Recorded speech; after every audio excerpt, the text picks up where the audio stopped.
Então, né, gente, mais uma vez, boa noite. Vamos dar continuidade à nossa aula sobre cultura e vamos retornar no ponto que nós finalizamos. Só lembrando que nós estamos tratando, né, da segunda parte do livro do professor Roque de Barros Laraia, a cultura é um conceito antropológico, né? E a segunda parte trata do conceito de operação de cultura. Como é que a cultura opera? Deixa eu voltar aqui assim dessa forma, e aí eu já venho para os slides. Ontem nós tratamos de pensar, né, um pouco sobre a cultura, etnocentrismo, como a cultura interfere no plano biológico. Também tratando da participação dos indivíduos dentro da cultura. E nós paramos, né, sobre a lógica da cultura. Então, a cultura, né, tem uma lógica própria. Isso implica dizer o quê, gente? Quando a gente diz que todo sistema cultural tem a sua própria lógica, né, e que não passa de um ato primário, uma transferência de uma lógica de um sistema para o outro, nós estamos querendo dizer com isso o seguinte, que o processo comparativo de culturas, ou de perspectivas culturais, ou de atos culturais, ou de práticas culturais, né, entre uma cultura A e uma cultura B, ela não é de todo correto. Por quê? Primeiro, essa perspectiva de comparação, como nós vimos, e está apresentado, vai ser, antes de mais nada, uma perspectiva etnocêntrica, ou seja, eu vou, nesse ato comparativo, nessa perspectiva, colocar a minha cultura, né, os meus valores culturais como corretos e como certos, e vou, né, ter uma tendência, né, de colocar esse outro ou essas outras culturas em um lugar que não está, vamos dizer assim, já que estamos tratando assim numa perspectiva de polos, né, em outro polo, um polo negativo, um polo que não vai de encontro a essa minha cultura. Então, isso é uma perspectiva, né, de alguma forma que se traduz um grau de irracionalidade. Então, né, para que a gente entenda uma determinada prática cultural, seja ela mais diferente, né, ou da nossa, nós temos que adentrar nessa cultura e entender a sua lógica. Então, nesse sentido, né, a coerência de um hábito cultural, ele só pode ser entendido e analisado a partir de um sistema, né, cultural. A gente não pode pegar um hábito cultural que é nosso e atribuir, né, e observar outra cultura e achar que aquele hábito está errado. A gente precisa estar, observando e vendo como essa cultura, como esse lugar da cultura está sendo operado, está sendo, né, construído. E essa construção e essa perspectiva tem aí uma lógica. E cada cultura tem a sua lógica. É importante a gente lembrar aqui o trabalho do Claude Lévi-Strauss, quando, nesse livrinho O Pensamento Selvagem, ele vai fazer uma refutação das abordagens evolucionistas. Ou seja, como nós vimos em aulas anteriores, o evolucionismo acreditava que haveria uma tendência, uma perspectiva de evolução, tanto da espécie, né, por um lado, mas essa evolução, ela também aconteceria no âmbito da cultura. E o nível maior de evolução seria, então, né, a cultura europeia, que foi tomada como esse lugar de cultura mais elevada, de cultura mais, né, como a gente diz hoje, top. Mas o Claude Lévi-Strauss, ele vai justamente, né, se opor a essa questão a partir do momento que ele começa a compreender, né, como há uma operação lógica dentro das culturas. E aí ele vai tratar, né, sobre o pensamento mágico, né, e dizer que esse pensamento mágico e esse pensamento religioso, ele não antecede um pensamento científico. Ele não é um antecessor, mas ele é um pensamento, ele é um sistema de pensamento. E não um uma primeira ou um pensamento primitivo que evoluiria e chegaria no pensamento científico. O pensamento mágico evoluiria para um pensamento religioso e depois, né, haveria essa evolução para um pensamento científico. Claude Lévi-Strauss vai dizer o seguinte, olha, não, a ciência também é um sistema de pensamento, assim como a religião e assim como a magia. Ou seja, como se a gente estivesse pensando, imaginem, né, 3 instâncias. São 3 instâncias que têm uma lógica própria. E ele vai tratar muito de pensar o seguinte, olha, a grande questão de nós estarmos diante, né, desse processo, dessas questões, é, antes de mais nada, quais são as técnicas utilizadas ou como, né, frente a uma estruturação social, frente a uma estrutura, né, funcional da sociedade, né, quais são os elementos que existem para o desenvolvimento de um determinado pensamento. Isso implica dizer o quê? Que a ciência, ela não depende, né, de uma dicotomia de pensamentos, de um lado a magia e de outra a religião. Mas ela depende, antes de mais nada, de processos de instrumentalização. O que acontece? Antônio, o que você está dizendo para a gente? Eu estou dizendo o seguinte, olha, se você, imagine, vamos fazer esse exercício de imaginação. Imagine cada um de nós. Imagine que nós nascemos, né, em uma sociedade tribal, uma tribo indígena no Brasil, por exemplo. Nessa nossa sociedade, né, as técnicas, as formas de conhecimento do mundo, sobre os seres humanos, sobre as perspectivas sobrenaturais, elas vão, né, ter um sistema de percepção, ter um sistema para explicação. E esse sistema está muito correlacionado, por exemplo, às percepções do corpo, né? Então, o que eu vejo, o que eu escuto, o que eu sinto. Então, dentro disso, nós, que fazemos parte dessa comunidade, dessa sociedade, nós vamos criando explicações, nós vamos criando um pensamento. E esse pensamento, ele está inserido dentro dessa nossa lógica de vivência, dentro dessa lógica funcional da nossa sobrevivência, das nossas formas, né, de se alimentar, de se vestir, como nós vimos. Então, a gente observa o sol e sabe que em determinado período do ano é um momento, né, de plantar e outro momento de colher. Então, essas percepções, né, elas são criadas dentro desse sistema. Agora, imagine, né, e aí não imagine, porque nós estamos dentro dessa sociedade. E, de outro lado, por exemplo, nós nascemos numa sociedade que existe a possibilidade de outros instrumentos, né? De outros instrumentos para o desenvolvimento científico, ou seja, um microscópio, um telescópio. Então, entendam e observem, né? A lógica de explicação dos elementos sociais, humanos, sobrenaturais agora, não estão apenas, né, dentro de uma lógica da percepção corporal. Mas agora existem outros instrumentos que possibilitam, né, uma nova forma de pensar, um novo sistema, que seria a ciência. E, né, vocês conseguem perceber que esse sistema, magia e religião, tem a sua lógica, ou seja, porque frente, né, às técnicas, frente aos instrumentos de observação, né, você tem aí a centralidade do corpo e da experiência, e no outro você também tem, né, outras técnicas, instrumentos de observação que vão possibilitar uma nova construção de um pensamento. Isso implica dizer, né, que você tem aí lógicas diferentes. E aí, como estamos aqui a tratar de antropologia e de cultura, não existe uma cultura melhor ou uma cultura pior, certo? Todas essas culturas, elas têm a sua própria lógica. É por isso que o professor Roque Laraia nos lembra, olha, a gente não pode olhar, estar no nosso lugar cultural e olhar o outro. Não.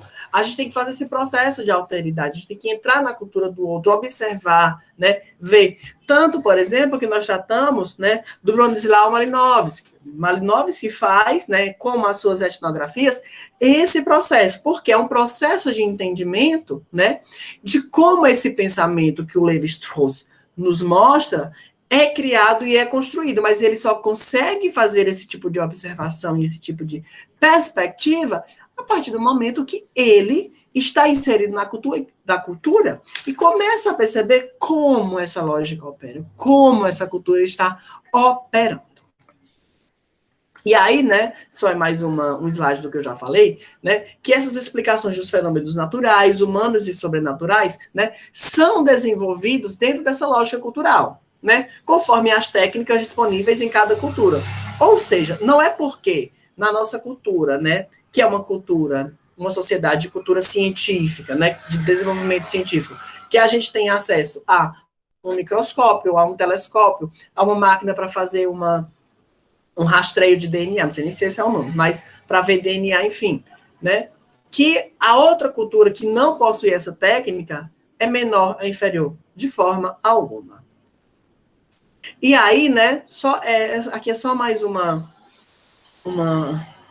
questão, como o Rodney Nidian fala, ele é um antropólogo inglês. Ele diz o seguinte, olha, sobre essa questão, né, da perspectiva de entrar e de perceber as lógicas culturais, né? Ele diz o seguinte, olha, imagina uma pessoa que teve algum problema de visão e não conseguiu enxergar durante um período de tempo que ela nasceu. Mas aí ela faz uma cirurgia e consegue enxergar. Gente, num primeiro momento, essa pessoa ela vai ter aí, né, uma aflição, ela vai ter uma confusão.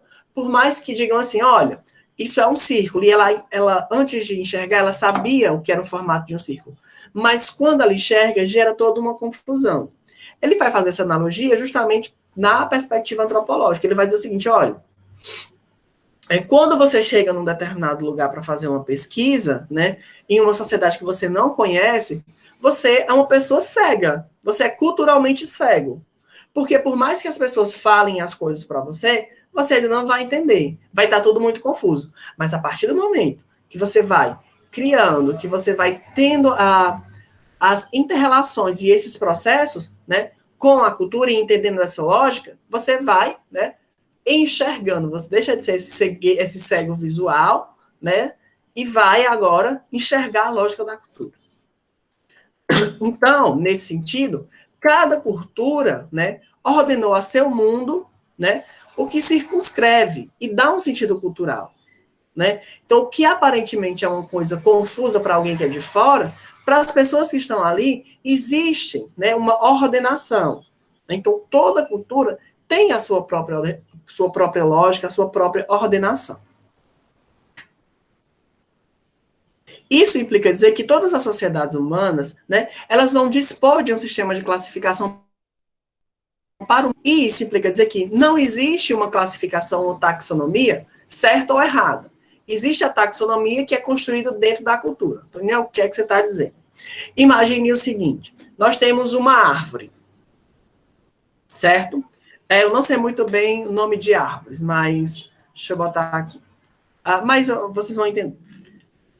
Nós temos aqui uma mangueira, vamos pensar assim. Nós temos um pé de manga, né? Se nós formos lá numa sociedade tribal, numa tribo indígena, eles vão chamar, por exemplo, a árvore xamã, um exemplo. Né? Então, para aquela tribo, para aquela lógica, né, a taxonomia, o nome que eles vão dar para aquela árvore, que para nós é uma mangueira, um pé de manga, como a gente chama aqui no Ceará, é a árvore xamã. E voltamos, aí nós estamos na nossa sociedade, e aí tem uma mangueira, o nome daquela árvore é mangueira, por causa do fruto dela, e tem lá o nome, né, científico. Deixa eu botar aqui. Rapidinho. Da mangueira. Pronto, o nome científico da mangueira é Manifera indica, por exemplo. Então, nós temos aqui, nesse exemplo, dois exemplos de taxonomia, ou seja, de dizer o que é a coisa natural. Numa sociedade, é árvore xamã, porque lá tem eles têm uma experiência com aquela árvore que ele dá frutos, dá comida, enfim, e consegue fazer curas com aquela árvore. E aqui nós temos a mangueira. Qual é a correta? Qual é a taxonomia correta? As duas estão corretas. E aí, por que as duas estão corretas? Porque, antes de mais nada, né, essa taxonomia, esse dizer sobre essa natureza, ele opera dentro da cultura. Então, nem a Mangifera indica, que é o nome científico, né, dentro da cultura científica e da sociedade científica que nós estamos, está errado, nem no exemplo que nós estamos dando aqui, a árvore xamã, que é essa mesma, né, manifestação da natureza lá numa tribo indígena A, B ou C, está errada. Por quê? Porque essas duas nomenclaturas, elas surgiram e giram em torno da cultura. E só para a gente ir finalizando, 5 minutinhos, vou dar uma acelerada, dizer que a cultura é dinâmica, né? Então, gente, por mais que nós tenhamos uma sociedade simples ou uma sociedade de ordem, né, tribal, e uma sociedade complexa como a nossa, é importante que a gente entenda que qualquer sistema cultural, né, sempre está se modificando, sempre está no contínuo de modificação. Lógico, né? E aí nós temos dois tipos de mudança, uma que é interna e outra que é externa.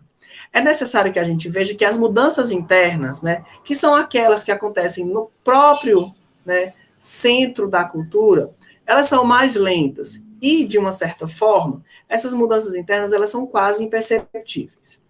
Outro tipo de mudança, né, é o tipo de mudança externo, ou seja, é aquela que vem de fora, né, que é apresentado, que muitas vezes dentro desse processo de trocas culturais, de encontros culturais. E, geralmente, as mudanças externas elas acontecem de modo mais rápido e mais brusco. Isso implica dizer que todas as sociedades humanas, gente, de alguma forma, sofrem com mudanças externas, né? Todas sofrem de mudanças internas, né? Mas também todas sofrem de mudanças externas. Não existe uma sociedade, né, ou um grupo que seja totalmente isolado, né, e que você só consiga observar mudanças internas. Até mesmo porque, para conseguir observar só mudanças internas, então veja, né, nós não poderíamos ver essas mudanças enquanto seres externos. E aí, gente, isso cria um processo de aculturação, um conceito de aculturação, né, dentro desse processo dinâmico. E aí vocês vão perguntar o que é esse processo de aculturação, né? É o processo que acontece quando um grupo ou uma sociedade exerce uma forte influência sobre outro, gerando, assim, a substituição, né, de uma prática cultural, de uma perspectiva cultural, né, que vai ser de modo oferecido ou imposto.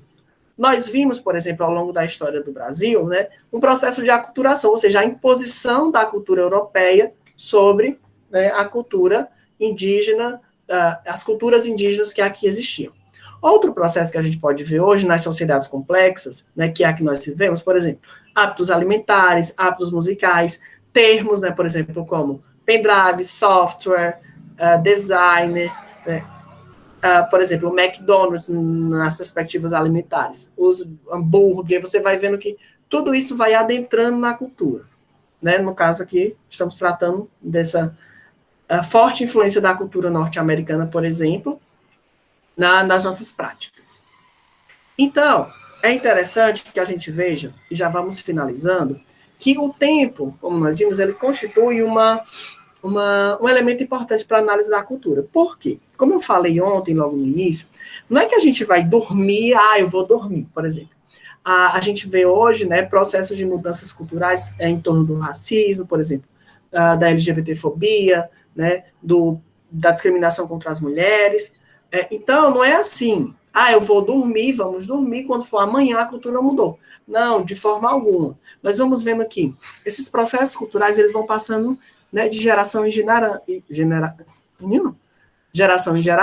né, e vão sendo aí, né, criados choques entre gerações, choques de práticas, e aí você vai, né, modificando a cultura. Desse modo, né, da mesma forma que é fundamental para a humanidade a compreensão das diferenças entre os povos de culturas diferentes, é necessário, antes de mais nada, saber entender as diferenças que ocorrem dentro de um mesmo sistema, né? Ou seja, entender que as mudanças internas da cultura, né, elas são fundamentais, né, para uma série, né, de processos e produções, como, por exemplo, nós vimos no slide anterior, né, a quebra do racismo, da LGBTfobia, né, do preconceito contra as mulheres, e assim sucessivamente, e outras lutas sociais, que, antes de mais nada, também estão, né, ligadas dentro de um fundo cultural. E essas lutas e esses movimentos mudam a cultura, né, então dão dinamismo à cultura. Desse modo, para finalizar,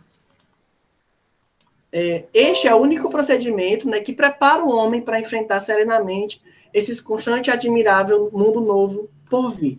Então, é interessante que a gente veja as questões de educação intercultural, educação multicultural, para que a gente vá observando e vá vendo, antes de mais nada, né, como se dá essa dinâmica cultural. E para que a gente entenda também, faça essa troca, né, de perspectivas culturais. E olha, certinho, 30 minutinhos. Muito, muito, muito obrigado, gente. Deixa eu só parar aqui a gravação. Parar de apresentar. E obrigado mais uma vez, gente, pela atenção. Interromper a gravação.